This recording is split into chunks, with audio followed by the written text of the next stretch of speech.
আমরা যত সময় ভালোবাসার মধ্যে থাকি তত সময় জীবন্ত থাকি।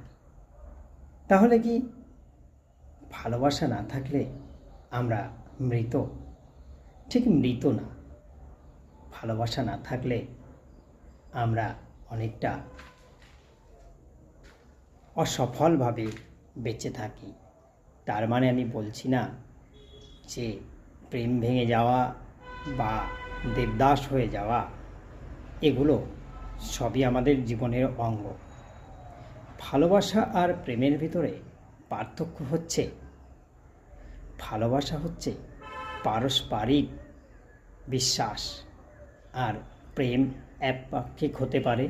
প্রেমে থাকতে পারে জৈবিক চাহিদা, কিন্তু ভালোবাসাতে জৈবিক চাহিদা থাকতেও পারে, নাও পারে। সেখানে জৈবিক চাহিদা কোনো ভ্যারি করে না ভালোবাসার কোনো কিছুতেই। তাই আমরা যদি আমাদের পরিবারের মধ্যে পারস্পরিক ভালোবাসার বন্ধনে আবদ্ধ থাকি, তাহলেই সুখী পরিবার হওয়াই সম্ভব। ধন্যবাদ। দেখা হবে পরের কন্টেন্টে। ভালো থাকুন, সুস্থ থাকুন।